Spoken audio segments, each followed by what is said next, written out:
한중의 군사, 외교, 그리고 경제 관계가 여러모로 주목을 받고 있습니다. 오늘은 좀 다른 각도에서 한중 관계를 바라볼까 하는데요. 많은 분들이 아실 뿐입니다. 중국을 대표하는 작가, 전 세계적知名도의 위하 작가 스튜디오에 직접 모셨습니다. 안녕하세요. 김어준 선생님의 이번 프로그램에 출연하게 돼서 매우 반갑습니다.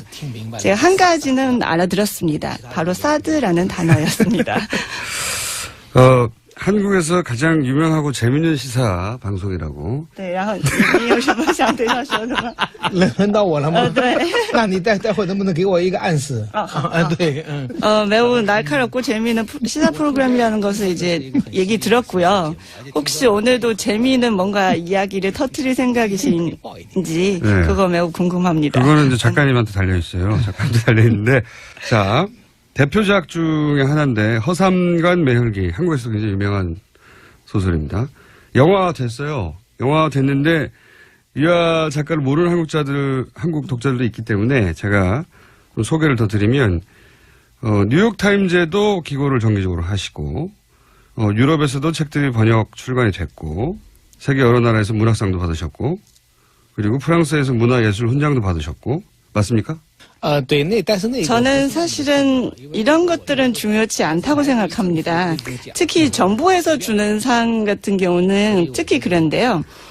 예, 아까 이제 프랑스 문학예술 훈장을 말씀하셨는데 그거는 사실은 중국에서 비유를 하자면 중국에서 5일 노동절 때 주는 그런 상장과 똑같다고 보고 있습니다. 굉장히 흔하다는 얘기예요. 많은 사람들한테 주는 어떤 상이라고 할 수 있겠습니다. 알겠습니다.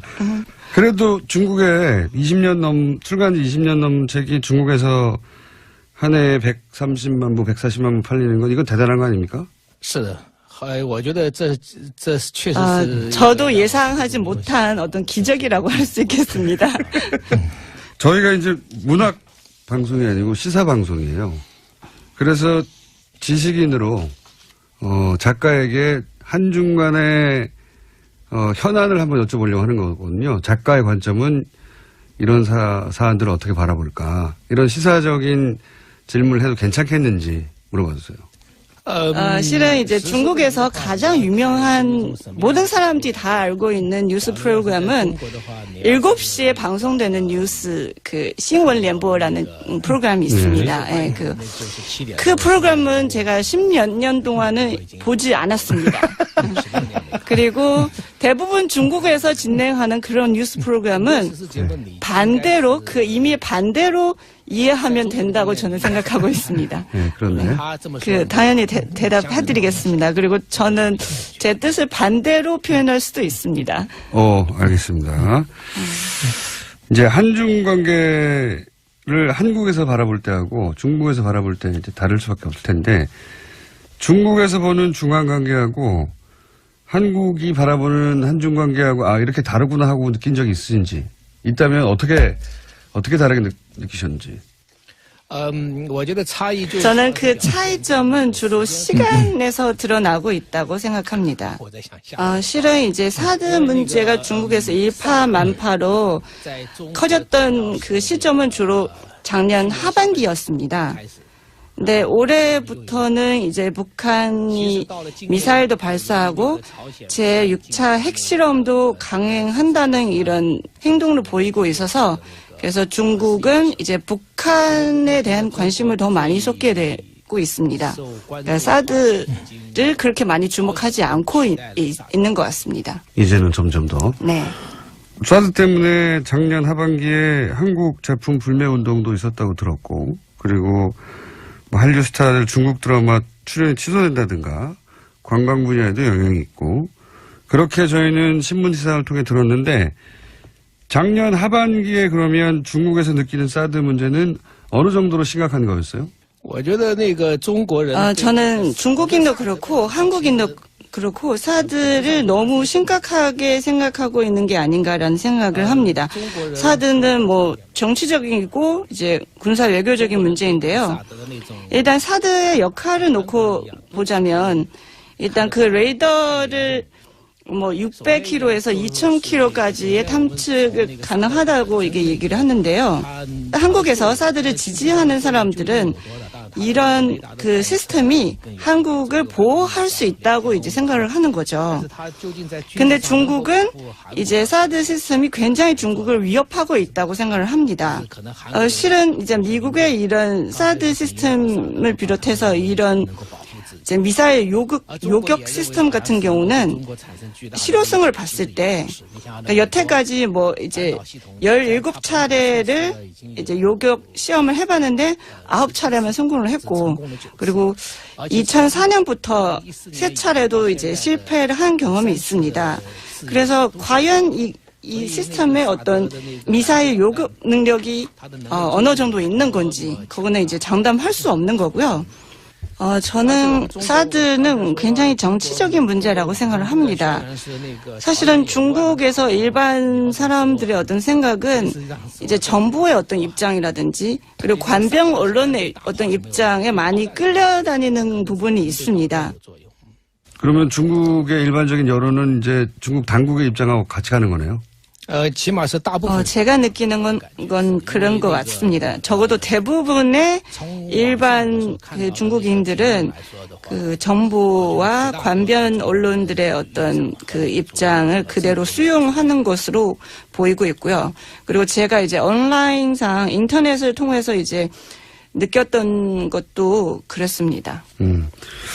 그런데 아까도 말씀하셨지만 뭐 중국이나 한국이나 이 사드에 대해서 지나치게 민감하게 반응하는 것 같다고 말씀하셨는데, 그리고 사드는 정치적인 문제라고 군사적인 문제라기보다는 그 관점에서 이것이 미국이 중국을 견제하려고 하는 것인데 그 사이에서 중국과 한국 사이에 지나치게 긴장관계가 만들어진 거 아니냐.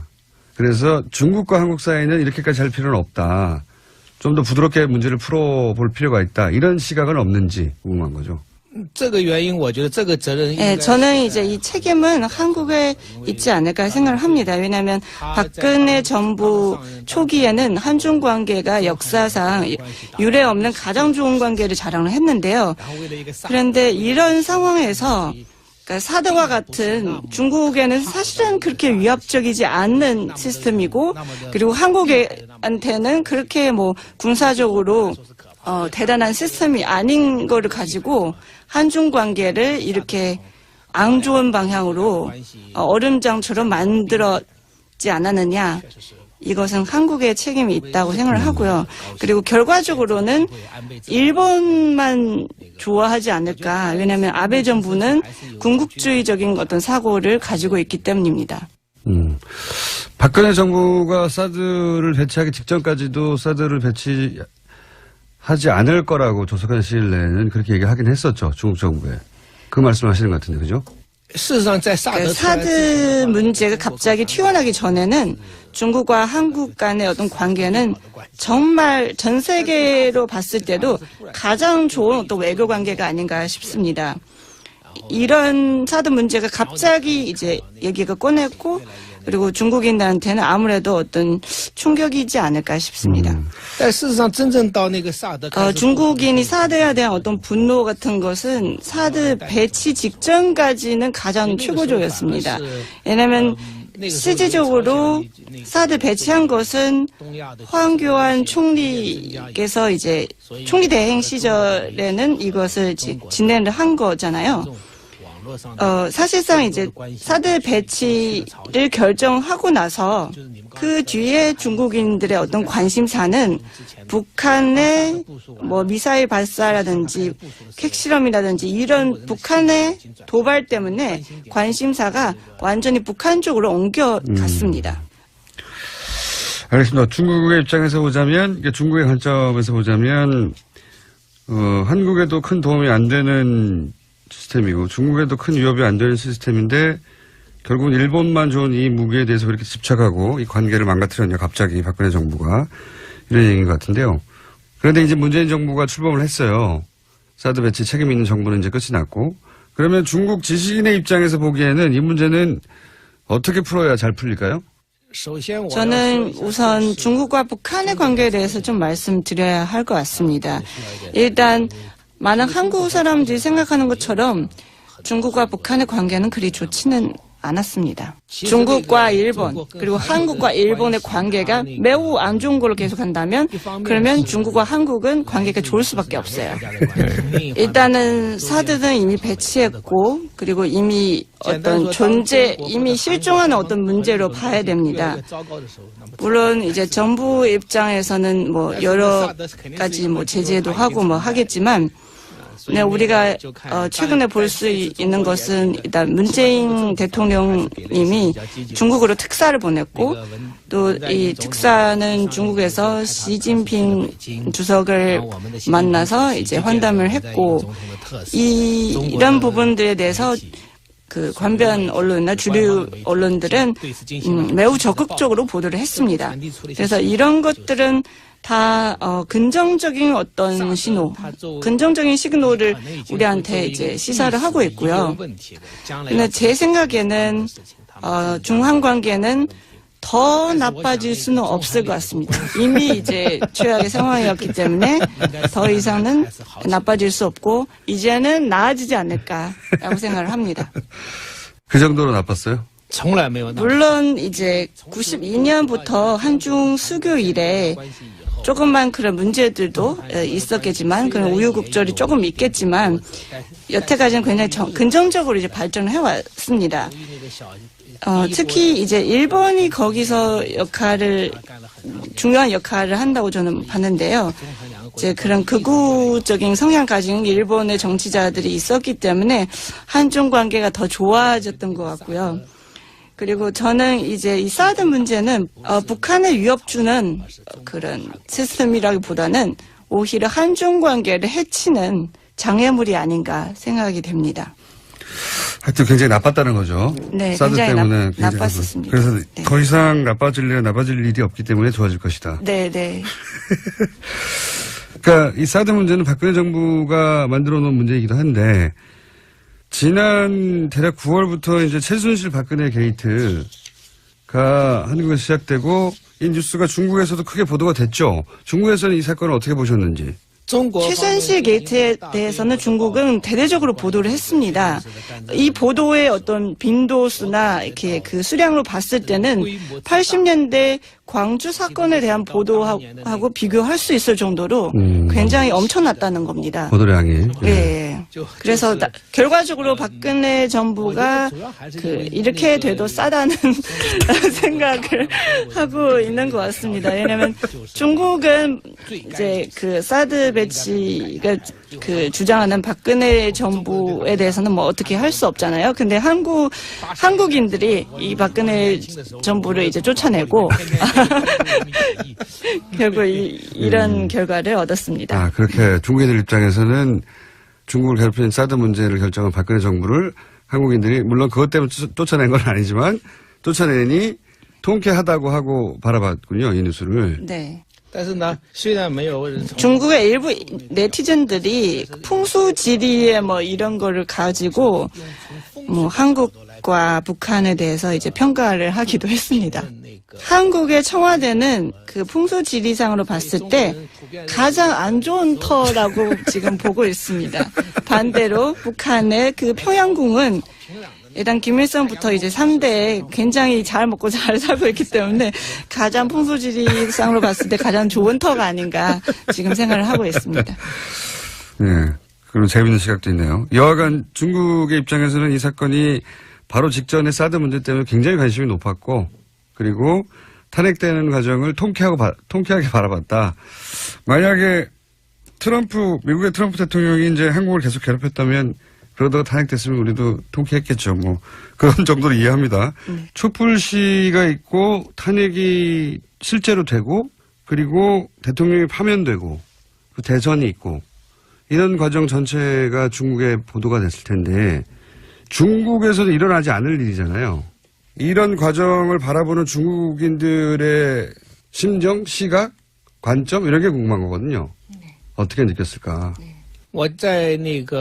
저는 사실은 핸드폰을 통해서 촛불 시위 그때의 모습을 지켜봤었는데요. 그리고 저는 이제 1989년도 그때天安门사건을 그것을 이제 떠올랐습니다. 1989년 5월에 제 2번 정도의 100만 명이 넘는 중국인들도 모여서 이런 시위를 벌였었는데요. 뭐 평균적으로 매일 한 30만 명이 모였었던 것 같습니다. 예, 그것을 떠올렸습니다. 이런 일은 중국에서는 다시 일어나지 않다고 저는 봅니다. 왜냐하면 중국 정부는 군대까지 동원해서 그 집회하는 사람들을 집으로 보내거나 이제 잡아갈 수 있기 때문에 그러니까 이런 집회는 더 이상 가능하지 않습니다.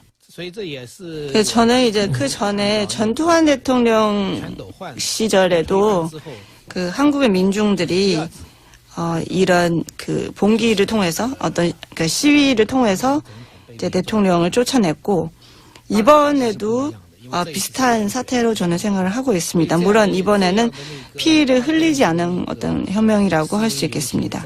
이렇게 큰 규모의 어떤 집회, 그거는 중국에서 일어날 수 없는 일이라고 생각을 합니다. 그런 데 대한 중국의 불만은 없나요? 그러니까 뭐랄까 당국의 보이지 않는 통제나 혹은 이런 집회를 강하게 규제하는 것이나 또는 뭐 인터넷상에서의 규제도 있고 이런 전반적인 통제에 대해서 중국인들이 답답해하거나 불만이 있는 건 없습니까? 이제 한국 촛불 집회를 보다가 물론 정치 상황은 다르지만 우리도 저런 문화가 있었으면 좋겠다라고 하는 불만이나 그런 거는 형성돼 있지 않나요? 중국 문화 저변에 혹시? 중국 정부는 1989년도에 이 천안문 사태를 이제 지나면서 얻은 교훈이 있는 것 같습니다. 그러니까 왜냐하면 그때는 이미 나라 전체가 좀 굉장히 혼란에 빠졌고 통제 불능의 어떤 지경까지는 갔었던 것 같습니다. 그래서 통제를 하는 것 같습니다. 정부 입장에서는? 네. 근데 이제 일반인들이나 작가 입장에서는 그런 정부의 규제가 답답할 수 있잖아요. 작가로서 시민으로서도 답답하지 않은가. 이제 그런 거죠.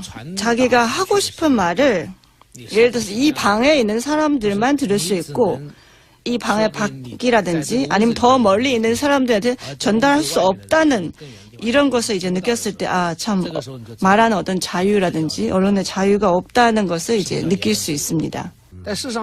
근데 제가 보기에는 이런 심각한 어떤 그런 언론에 대한 어떤 통제 같은 경우는 결과적으로 이 이견을 내는 사람도 정부도 모두 그 상처를 받을 수 있습니다. 말을 하고자 하는 개인한테는 뭐 이거는 더 이상 얘기할 필요는 없고요. 그러니까 정부의 입장에서 말을 해도 이런 통제는 단기적인 어떤 안정을 보장할 수 있습니다. 그러나 장기적으로 봤을 때는 더 심각한 어떤 위협 요인이 될 수도 있습니다. 왜냐하면 민리, 사람들의 어떤 생각을 알 수 없기 때문입니다. 그러니까 민주사회에서는 일단 선거제도가 있고 그리고 언론의 자유가 있기 때문에 정부가 이런 의견을 수렴해서 정체적으로 이제 반응을 할 수 있습니다. 그러나 그렇지 않는 나라에서는 다른 목소리를 듣기가 어렵습니다. 그리고 만약에 이런 좀 다른 목소리를 듣지 못한다면 오히려 이 정권에 굉장히 치명적일 수는 있습니다. 거기까지만 듣겠습니다. 작가님 위험해지실 것 같아서. 谢谢. 자, 그러면 시간이 많이 돼서 오늘 한 2가지 정도만 더 질문 드리려고 하는데 하나는 뭐냐면 한국인들은 중국을 이렇게 오해하고 있는데 중국인을 그건 오해야 라고 하는 그런 지점을 발견한 적이 있는지. 사실은 중국과 북한의 관계는 중국과 한국 관계처럼 좋지 않다는 거. 아까는 말씀드렸는데요. 물론 이제 한중 관계에 사드 문제가 있고 앞으로 이 문제를 해결해야 되겠지만 그러니까 중한 관계가 훨씬 더 좋다는 것을 이제 말씀드릴 수 있습니다. 그렇군요. 한국에서는 흔히 중국을 통해서 중국이 북한의 문제를 해결하거나 컨트롤할 수 있다고 생각하는데 둘 사이 관계가 굉장히 좋지 않다. 중국에서 바라보기에. 오해군요.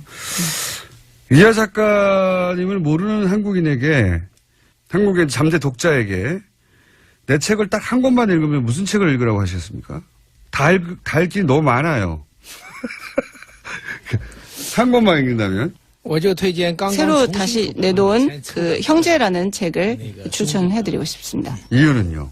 因为你要 문화대혁명부터 오늘날까지 중국의 역사를 아시려면 이게 가장 적절한 어떤 소설책이 아닌가 싶습니다. 그렇군요.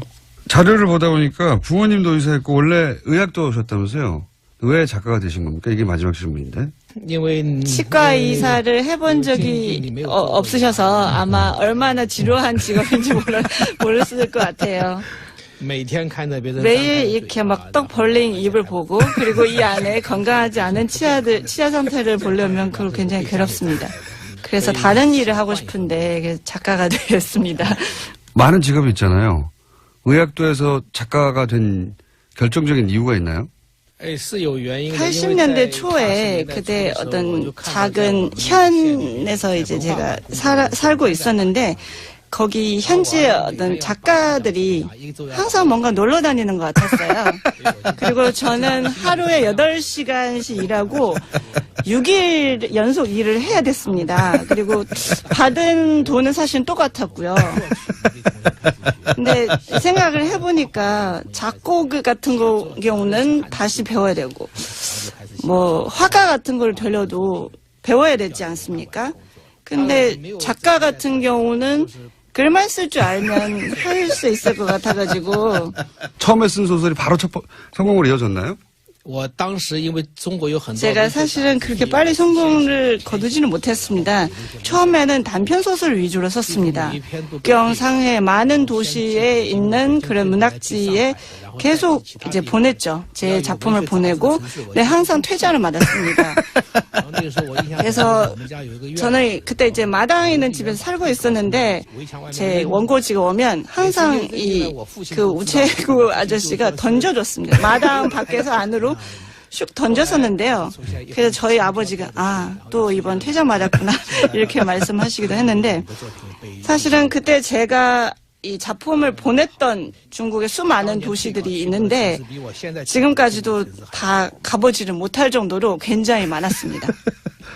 그럼 첫 번째 성공이 언제, 얼마나 시간이 지난 다음에 어떻게 사람들이 알만한 작품이 탄생한 겁니까? 그게 뭡니까? 然后我那个 사실은 이제 제가 92년도에活着, 그러니까 살아간다는 거, 그 한국에서 뭐 인생 이렇게 번역하기도 했는데 그 책을 이제 내놨는데 시제적으로 98년도부터 갑자기 인기가 좀 많아진 것 같습니다. 그리고 20년이 지났는데도 지금 해마다 100만 부 이상 팔리고 있습니다. 인생이요? 네네. 어떤 이제 문화평론가 같은 분이 저를 찾아왔었습니다. 그래서 그 인생도 있고 호상관 멸혈기도 있는데 그 책이 왜 이렇게 잘 팔리고 있는지를 분석을 해봤는데 그래서 뭐 첫째, 둘째, 셋째, 넷째 이렇게 나열을 했는데 저는 굉장히 힘들게 끝까지 이제 참고 들었는데 제가 보기에는 다 헛소리인 것 같습니다. 제가 중국에서 이렇게 그 인기 작가가 된 것은 결국은 운이 좋았을 것 같습니다. 제 철학관하고 비슷하시군요. 예. 운이 좋아야 돼요. 운이 좋아야 돼요. 98년에 무슨 운이 터진 거죠, 근데? 저도 사실 어리둥절합니다.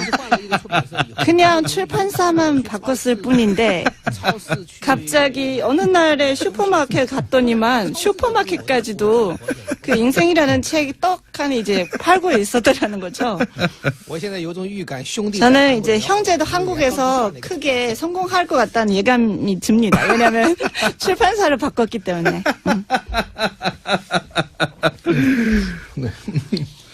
이게 그래서 저는 처세술이라든가 자서전 같은 거 다 헛소리라고 생각해요, 저도.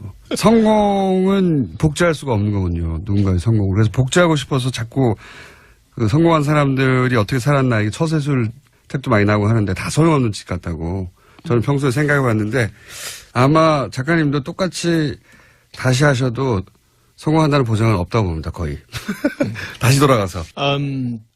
이제 제 지금 살아온 인생을 돌이켜보면 지금까지 참 운 좋게 모든 예, 한 걸음 한 걸음 다 제대로 밟은 것 같습니다. 알겠습니다. 그래서 저는 모든 사람이 운교, 불교 말고 운을 믿는 종교, 운교의 신자가 되야 된다고 생각하는 사람인데 오늘 여기까지 하겠고요. 오늘 말씀 굉장히 솔직한 인터뷰 감사드린다고 전해주시고 오늘 여기까지 하겠습니다. 감사합니다. 시에시에님. 谢谢。 유례 없는 가장 좋은 관계를 자랑을 했는데요. 그런데 이런 상황에서 그러니까 사드와 같은 중국에는 사실은 그렇게 위협적이지 않는 시스템이고 그리고 한국한테는 그렇게 뭐 군사적으로 대단한 시스템이 아닌 거를 가지고 한중 관계를 이렇게 안 좋은 방향으로 얼음장처럼 만들었지 않았느냐. 이것은 한국의 책임이 있다고 생각을 하고요. 그리고 결과적으로는 일본만 좋아하지 않을까. 왜냐하면 아베 정부는 군국주의적인 어떤 사고를 가지고 있기 때문입니다. 박근혜 정부가 사드를 배치하기 직전까지도 사드를 배치하지 않을 거라고 조속한 시일 내에는 그렇게 얘기하긴 했었죠. 중국 정부에. 그 말씀하시는 것 같은데, 그죠? 事实上，在萨德 사드 문제가 갑자기 튀어나기 전에는 중국과 한국 간의 어떤 관계는 정말 전 세계로 봤을 때도 가장 좋은 어떤 외교 관계가 아닌가 싶습니다. 이런 사드 문제가 갑자기 이제 얘기가 꺼냈고 그리고 중국인들한테는 아무래도 어떤 충격이지 않을까 싶습니다. 但事实上，真正到那个萨德， 중국인이 사드에 대한 어떤 분노 같은 것은 사드 배치 직전까지는 가장 최고조였습니다. 왜냐하면 실질적으로 사드 배치한 것은 황교안 총리께서 이제 총리 대행 시절에는 이것을 진행을 한 거잖아요. 사실상 이제 사드 배치를 결정하고 나서 그 뒤에 중국인들의 어떤 관심사는 북한의 뭐 미사일 발사라든지 핵실험이라든지 이런 북한의 도발 때문에 관심사가 완전히 북한 쪽으로 옮겨갔습니다. 알겠습니다. 중국의 입장에서 보자면, 중국의 관점에서 보자면, 한국에도 큰 도움이 안 되는 시스템이고 중국에도 큰 위협이 안 되는 시스템인데 결국은 일본만 좋은 이 무기에 대해서 그렇게 집착하고 이 관계를 망가뜨렸냐 갑자기 박근혜 정부가 이런 얘기인 것 같은데요. 그런데 이제 문재인 정부가 출범을 했어요. 사드 배치 책임 있는 정부는 이제 끝이 났고 그러면 중국 지식인의 입장에서 보기에는 이 문제는 어떻게 풀어야 잘 풀릴까요? 저는 우선 중국과 북한의 관계에 대해서 좀 말씀드려야 할 것 같습니다. 일단 많은 한국 사람들이 생각하는 것처럼 중국과 북한의 관계는 그리 좋지는 않았습니다. 중국과 일본 그리고 한국과 일본의 관계가 매우 안 좋은 걸로 계속한다면 그러면 중국과 한국은 관계가 좋을 수밖에 없어요. 일단은 사드는 이미 배치했고 그리고 이미 어떤 이미 실종하는 어떤 문제로 봐야 됩니다. 물론 이제 정부 입장에서는 뭐 여러 가지 뭐 제재도 하고 뭐 하겠지만 네, 우리가 최근에 볼 수 있는 것은 일단 문재인 대통령님이 중국으로 특사를 보냈고 또 이 특사는 중국에서 시진핑 주석을 만나서 이제 환담을 했고 이런 부분들에 대해서 그 관변 언론이나 주류 언론들은 매우 적극적으로 보도를 했습니다. 그래서 이런 것들은 다 긍정적인 어떤 신호, 긍정적인 시그널을 우리한테 이제 시사를 하고 있고요. 근데 제 생각에는 중한 관계는 더 나빠질 수는 없을 것 같습니다. 이미 이제 최악의 상황이었기 때문에 더 이상은 나빠질 수 없고 이제는 나아지지 않을까라고 생각을 합니다. 그 정도로 나빴어요? 물론 이제 92년부터 한중 수교 이래 조금만 그런 문제들도 있었겠지만 그런 우유곡절이 조금 있겠지만 여태까지는 굉장히 긍정적으로 이제 발전을 해왔습니다. 특히 이제 일본이 거기서 중요한 역할을 한다고 저는 봤는데요. 이제 그런 극우적인 성향 가진 일본의 정치자들이 있었기 때문에 한중 관계가 더 좋아졌던 것 같고요. 그리고 저는 이제 이 사드 문제는 북한의 위협 주는 그런 시스템이라기보다는 오히려 한중 관계를 해치는 장애물이 아닌가 생각이 됩니다. 하여튼 굉장히 나빴다는 거죠. 네, 사드 굉장히 때문에 나빴었습니다. 그래서 네. 더 이상 나빠질 일이 없기 때문에 좋아질 것이다. 네, 네. 그러니까 이 사드 문제는 박근혜 정부가 만들어 놓은 문제이기도 한데 지난 대략 9월부터 이제 최순실 박근혜 게이트가 한국에서 시작되고 현안을 한번 여쭤보려고 하는 거거든요. 작가의 관점은 이런 사안들을 어떻게 바라볼까. 이런 시사적인 질문을 해도 괜찮겠는지 물어봤어요. 실은 이제 중국에서 가장 유명한 모든 사람들이 다 알고 있는 뉴스 프로그램은 7시에 방송되는 뉴스 신원联播라는 프로그램이 있습니다. 예, 그 프로그램은 제가 10몇 년 동안은 보지 않았습니다. 그리고 대부분 중국에서 진행하는 그런 뉴스 프로그램은 반대로 이미 반대로 이해하면 된다고 저는 생각하고 있습니다. 네, 그런데 당연히 대답해드리겠습니다. 그리고 저는 제 뜻을 반대로 표현할 수도 있습니다. 알겠습니다. 이제 한중 관계를 한국에서 바라볼 때하고 중국에서 바라볼 때 이제 다를 수밖에 없을 텐데 중국에서 보는 중한 관계하고 한국이 바라보는 한중 관계하고 이렇게 다르구나 하고 느낀 적이 있으신지 있다면 어떻게 다르게 느끼셨는지. 저는 그 차이점은 주로 시간에서 드러나고 있다고 생각합니다. 실은 이제 사드 문제가 중국에서 일파만파로 커졌던 그 시점은 주로 작년 하반기였습니다. 근데 올해부터는 이제 북한이 미사일도 발사하고 제6차 핵실험도 강행한다는 이런 행동을 보이고 있어서 그래서 중국은 이제 북한에 대한 관심을 더 많이 쏟게 되고 있습니다. 그러니까 사드를 그렇게 많이 주목하지 않고 있는 것 같습니다. 이제는 점점 더. 네.